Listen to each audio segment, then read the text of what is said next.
नमस्कार, आप देख रहे हैं आरएडी न्यूज़। मैं हूं योगेश चक्रवर्ती। महागठबंधन में सीटों का बंटवारा हो चुका है। तमाम सहयोगी दलों ने आज प्रेस कॉन्फ्रेंस करके इसका औपचारिक ऐलान कर दिया। इसके मुताबिक आरजेडी 26 सीटों पर बिहार में चुनाव लड़ेगी, तो कांग्रेस 9 सीटों पर और लेफ्ट पार्टियों को 5 सीटें मिली है।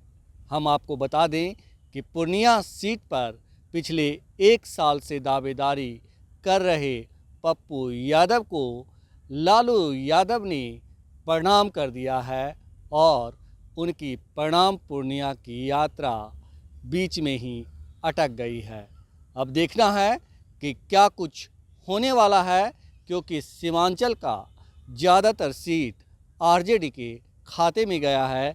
हमारे साथ वरिष्ठ पत्रकार संतोष कुमार जी हैं। इनसे समझते हैं महागठबंधन में सीटों का फार्मूला क्या कहता है। ये बंटवारा महागठबंधन को बिहार में कितनी सीटें दिलवाएगा और बेचारे पप्पू यादव क्या करेंगे। संतोष जी, देखिए, मेन बात अभी सीटों का बंटवारा पे तो हम चर्चा करते हैं, लेकिन मेन अभी अहम मुद्दा पप्पू यादव का है। जी। पप्पू यादव पिछले 1 वर्षों से प्रणाम पूर्णिया यात्रा कर रहे थे और प्रणाम पूर्णिया यात्रा को लालू प्रसाद ने उन्हें ही प्रणाम पूर्णिया करा दिया, पूर्णिया से प्रणाम कर दिया। जी। और बीमा भारती को उम्मीदवार बना दिया। अब अगर वहाँ पर पप्पू यादव जैसा बोल रहे हैं कि वहाँ चुनाव लड़ेंगे कांग्रेस के सिंबल पर, तो अगर दोस्ताना संघर्ष होगा तो एनडीए के लिए सीट आसान हो जाएगी। आराम से वहाँ से कुशवाहा उम्मीदवार हैं, संतोष कुशवाहा।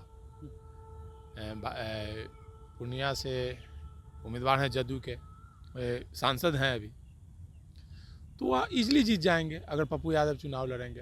पप्पू यादव, एक ज़माना था जब बूथ कब्जा होता था तो बाहुबल के बल पर पूर्णिया से भी वो जीते थे, मधेपुरा से भी जीते थे। लेकिन पिछले चुनाव में उन्होंने अपनी हैसियत देख ली है। पिछले चुनाव में पप्पू यादव को मुझे लगता है 50,000 वोट भी नहीं आया। अगर पप्पू यादव में उतना ही रॉबिन हुड थे और बहुत, तो पिछले बार कहाँ 2019 के चुनाव में बहुत बुरी स्थिति उनकी रही, मधेपुरा से चुनाव लड़े तो। जी। उनकी उससे पहले उनकी पत्नी भी चुनाव हार गई थी, जमानत जब्त हो गए। सब लोग, पत्नी, उनके पिताजी, सब लोग को उन्होंने चुनाव लड़ाया था, सब लोग चुनाव हारे थे। और मुझे लगता है कि पप्पू यादव लगातार अभी रोड पे ही हैं, तो चुनाव लड़ेंगे तो एक तरह से कहा जाए कि भाजपा के लिए, एनडीए के लिए जीत की राह आसान करेंगे। और पप्पू यादव को जो मुझे जानकारी है कि मधेपुरा और सहरसा से ऑफर था, लेकिन वो पूर्णिया की जीत पर अड़े हुए हैं कि पूर्णिया से ही लड़ेंगे। क्या वजह है, क्यों पूर्णिया से लड़ना चाहते हैं। और वो पप्पू यादव, आप देख लीजिए पिछले 30 वर्षों का इतिहास, तो कहीं स्थिर नहीं रहते हैं। वो जनता दल में थे, फिर टिकट नहीं मिला, बागी होकर लड़े, फिर राजद में आए, फिर बागी हुए। हर बार वो पार्टी बनाते हैं, अपना एक पार्टी बनाते हैं, और इस बार भी उन्होंने बनाया। इस बार अब कांग्रेस में विलय किया, लालू प्रसाद से मिले बात करके, उसके बाद कांग्रेस में जाके विलय कर गए। तो उनकी राजनीतिक स्थिरता कोई नहीं है, ना ही राजनीतिक विश्वसनीयता है पप्पू यादव की। आप देखिएगा तो वो पप्पू यादव और आनंद मोहन एक दूसरे के खिलाफ यादव और राजपूत को लड़ा करके वोट अपना लेते रहे हैं। लेकिन अब समय बदल गया, आनंद मोहन का एरा भी समाप्त हो चुका है। अब एक समय था कि आनंद मोहन के नाम पर पूरे बिहार और देश के राजपूत समाज खड़ा होता था।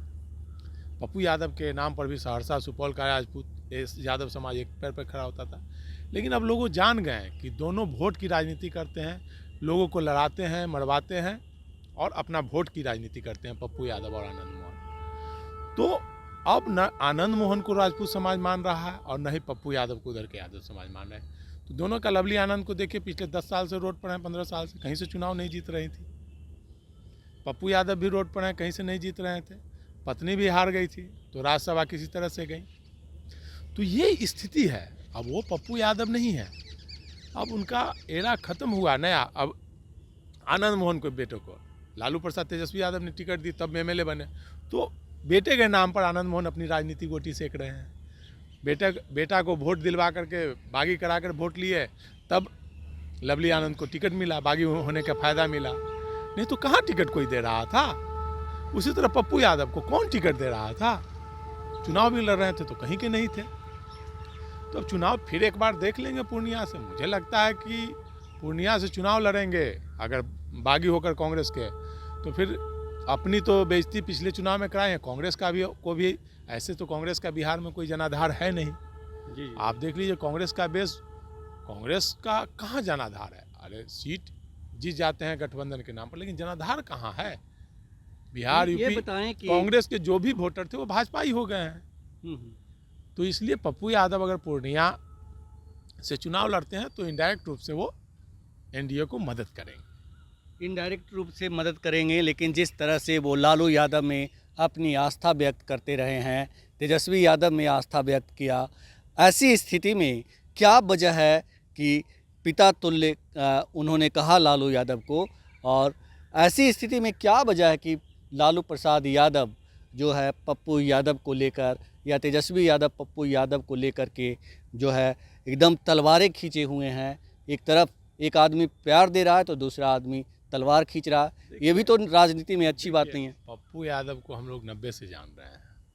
वो गिरगिट की तरह रंग बदलते हैं, कभी पिता बोलते हैं, भाई बोलते हैं, और जैसे ही चुनाव जीतते हैं तो जंगल राज बोलने लगते हैं, परिवारवाद बोलते हैं, उत्तराधिकारी नहीं चलेगा।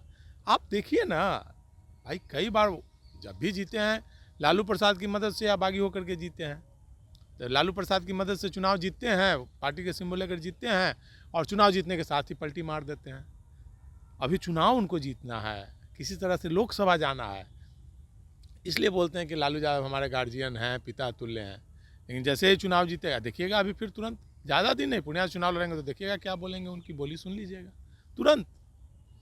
अभी भले अगर कांग्रेस से लड़ेंगे तो एक मर्यादा में रहेंगे, नहीं तो अगर वो निर्दलीय लड़ेंगे तो देखिएगा उनकी बोली तुरंत क्या बोलते हैं लालू प्रसाद को। तो उनके बातों में कोई ये नहीं, मतलब एक शुरुआत उन्होंने की, बस दो बाहुबली मिलकर के बिहार के लोगों को लड़वाने का काम किया, और उसी की राजनीति से जीतते रहे।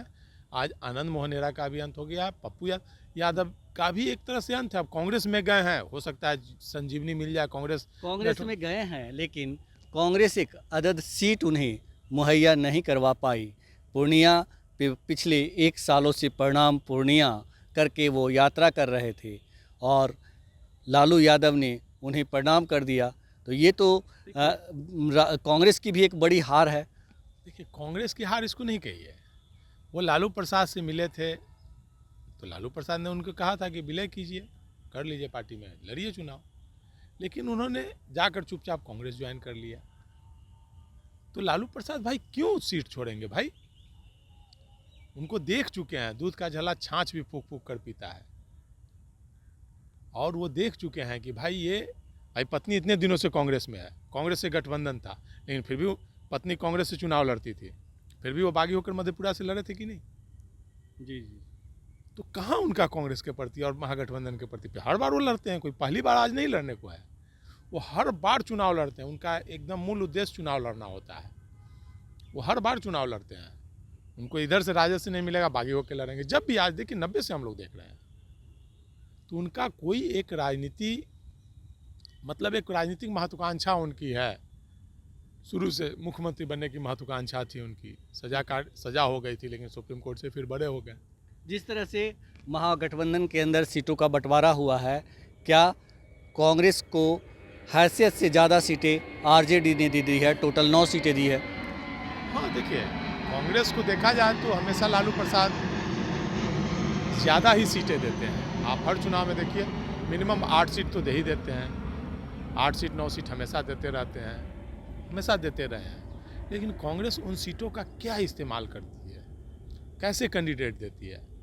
अच्छे कैंडिडेट कहाँ? अगर विधानसभा चुनाव में जितना कांग्रेस को सीट दिया गया था, अगर कांग्रेस अच्छे से चुनाव लड़ती तो बिहार में आज सरकार रहती। लेकिन कांग्रेस जो बिहार नेतृत्व है, अखिलेश सिंह है, लेकिन उनका कोई मसला नहीं, बस किसी को भी टिकट दे दो, बस एक दुकानदारी चलती रहे, बेच दो। मतलब अब इसको बेचना नहीं कहा जा सकता है, लेकिन मतलब जैसे तैसे मतलब किसी के पैरवी पर एन केन प्रकार टिकट का बंटवारा कर देते हैं। अरे भाई, आपके पास अभी तक कैंडिडेट कहाँ है, आप बताइए ना। कांग्रेस के पास कैंडिडेट कहाँ है? अखिलेश सिंह अपने बेटा के लिए लड़ रहे हैं, पप्पू यादव अपने बेटा के चुनाव लाने के लिए कोशिश कर रहे हैं, तो सब तो अपने परिवार मोह में ही फंसा हुआ है। कहाँ से कैंडिडेट 9 सीट ले लिए, उनके पास 9 सीट का कैंडिडेट कहाँ से मजबूत कैंडिडेट है? वही लालू प्रसाद ने कहा था कि पहले पहलवान लाओ। कौन पहलवान है, कौन कैंडिडेट तुम्हारा है जीतने वाला? जैसे लालू प्रसाद ने दिया कैंडिडेट, आप देख लीजिए, गया से सर्वजीत जी को दिया है, तो वो अच्छे कैंडिडेट है। और वहाँ पे चिराग का, भले इधर नॉर्थ बिहार में पासवान वोटर चिराग को देखते हैं, लेकिन वहाँ उनके पिता राजेश कुमार को देखते थे, और वो अच्छी टक्कर देंगे। और मुझे जो जानकारी है वो चुनाव जीत सकते हैं। सर्वजीत जो गया बीजेपी का बेस एक श्योर सीट माना जाता है, वहाँ से सर्वजीत जीत सकते हैं, क्योंकि बगल में लालू प्रसाद ने कुशवाहा को वोट दिया, नवादा से भी कुशवाहा को दिया, औरंगाबाद से कुशवाहा दिया, तो कुशवाहा वोट में भी लालू प्रसाद ने सेंधमारी कर दी। पासवान वोट तो ले ही लिया, बाकी तो लालू प्रसाद का वोट बैंक जो है ये है। उसके अलावा आप मुंगेर से उन्होंने दे दिया महतो की वाइफ को। तो एक समीकरण उन्होंने बनाया है कैंडिडेट इस तरह से। लालू प्रसाद जो समीकरण बना करके जो टिकट दे रहे हैं, एक टिकट जहानाबाद में दिया यादव को, उसके बाद देखिए कोयरी, पासवान, कोयरी, महतो, आप देखिए लाइन से। फिर उधर आ जाइए राम, दलित समुदाय से। तो ये लालू प्रसाद का गणित देखिए कैसे टिकट दे रहे हैं। फिर आप आ जाइए परिवारवाद, उनका परिवारवाद छोड़ दीजिए तो वो जातीय समीकरण बनाते हुए लालू प्रसाद टिकट दे रहे हैं। और वो भी चाहते हैं कि कांग्रेस भी इसी, क्योंकि अगर सीट जीतना है तो मिलकर चुनाव लड़ना। बीमा भारती को पूर्णिया में दे दिया, अति पिछड़ों का वोट बैंक पूर्णिया में बीमा भारती का अच्छा पूर्णिया, मधेपुरा, सहरसा, एक टिकट देकर उन्होंने 3 सीटें साधी हैं। जी। सुपौल, सहरसा, पूर्णिया, मधेपुरा, उस पूरा बेल्ट को उन्होंने साधा एक बीमा भारती को दे करके, क्योंकि बीमा भारती के पति बाहुबली हैं उधर से, और उनका उस क्षेत्र में अच्छा जनाधार है। तो ये लालू प्रसाद समीकरण बना कर दे। पप्पू यादव को वहाँ देते तो पूरा 4 सीट प्रभावित होता, एक यादव को देने से पूरा 4 सीट प्रभावित हो जाता।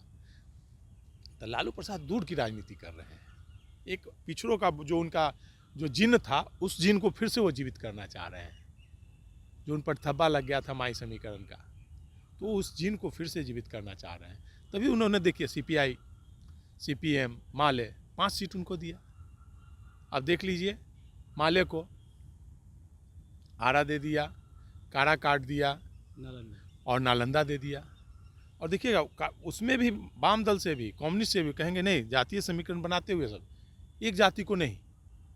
तो उस जातीय समीकरण बनाते हुए वोट बैंक को देखते हुए चुनाव लड़ रहे हैं। आप कांग्रेस को ही दिया है उन्होंने समस्तीपुर, मान लीजिए। अब समस्तीपुर कांग्रेस किसको टिकट देती है?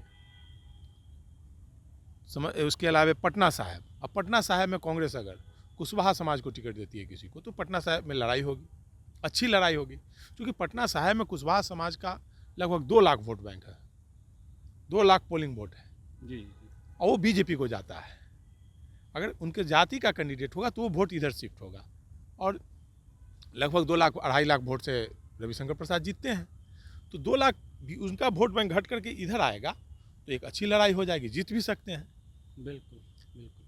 पाटलिपुत्रा में लालू प्रसाद ने गलती की है, मीसा भारती को दे करके। राज्यसभा था, उनको नहीं देना चाहिए था, वहाँ से परिवार को रोहिणी को लड़ा देते, वो गलत डिसीजन है। और वहाँ भी दूसरा कोई लड़ता तो ईजिली जीतता, और लेकिन अभी भी लड़ाई वहाँ, चूँकि हार जीत बहुत कम वोट से होती है। शायद रामकृपाल यादव को लालू जी जिताना चाहते हो? नहीं, वो नहीं जिताना चाहते हैं रामकृपाल को, लेकिन एक पारिवारिक विवाद में मीसा भारती को लेकर आप मुंगेर देख लीजिए, मुंगेर से उन्होंने अशोक महतो की वाइफ को दिया, तो हाँ अच्छी लड़ाई होगी। नवादा में वो चूक कर गए, नवादा में उन्होंने दिया कैंडिडेट अच्छा दिया श्रवण कुशवाहा को, लेकिन वो राजवल्लभ यादव को मैनेज नहीं कर पाए। अगर आज भी वो मैनेज कर लेते हैं राजवल्लभ यादव और इसको बात कर लेते हैं, तो नवादा सीट ईजिली निकल जाएगी।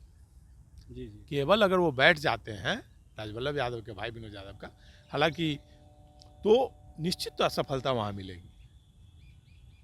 आप जहानाबाद क्लियर है, ऐसा समीकरण बनाया कि जहानाबाद, मुझे नहीं लगता कि अगर आरजेडी का कोई एक सीट, मुझे जो लग रहा है कि सबसे संभावना जहाँ ज़्यादा है जीतने की आरजेडी की एक सीट, तो वो जहानाबाद है। मतलब सीट शेयरिंग का जो फार्मूला लालू यादव ने बनाया है वो पूरी तरह से फिट और हिट है। लालू प्रसाद ने पूरा जातीय जनगणना को आधार बना करके सीटों का फॉर्मूला किया है।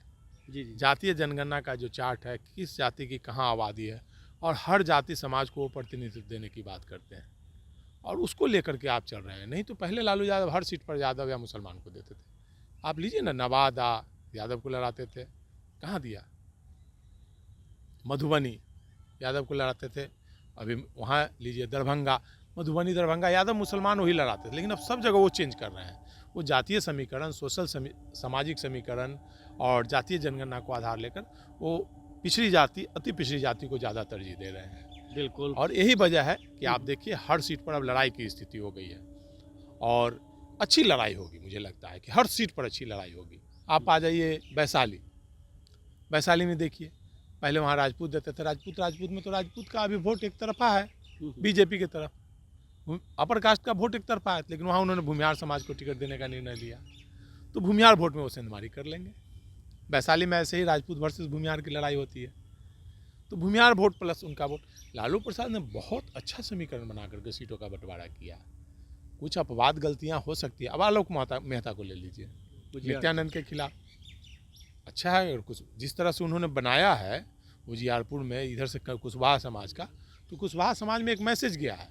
कुशवाहा समाज में एक मैसेज गया है कि भाई लालू प्रसाद कुशवाहा को दे रहे हैं, तो कुशवाहा समाज का वोट आलोक मेहता को तो मिलेगा ही, बाकी उनका जो समीकरण है पिछड़ी जाति यादवों का, वो वोट मिलेगा। तो अच्छी लड़ाई होगी उजियारपुर में भी। अब समस्तीपुर है, समस्तीपुर में अभी तक कैंडिडेट नहीं हुआ है। अगर महेश्वर हजारी को वहाँ से लड़ा देते हैं तो एक पलड़ा भारी हो जाएगा। तो ये कैंडिडेट, सब कैंडिडेट वाइज कैंडिडेट डिपेंड करता है सीट का। अब लालू प्रसाद ने अच्छा समीकरण बनाया, कांग्रेस उसमें कितना अच्छा कर पाती है, कैंडिडेट कैसा देती है, तो उसका फायदा मिलेगा। तो लालू प्रसाद यादव ने सीट शेयरिंग का जो फार्मूला बनाया है वो पूरी तरह से फिट है और हिट है। उन्होंने जो चुनावी बिसात बिछाया है वो चुन कर बिछाया है, और MY फार्मूले से अलग हटकर तेजस्वी के लाइन पर, बाप के फार्मूले पर बनाया है, जिसमें सभी कास्टों की भागीदारी दी गई है। ऐसे में उनका ये फार्मूला NDA के उम्मीदवारों को ना के चने चबाने पर मजबूर कर सकता है। फिलहाल इतना ही। आप हमें फेसबुक पर फॉलो करें, यूट्यूब पर सब्सक्राइब करें, लाइक करें, शेयर करें और कमेंट कर अपना महत्वपूर्ण विचार और सुझाव ज़रूर दें। धन्यवाद।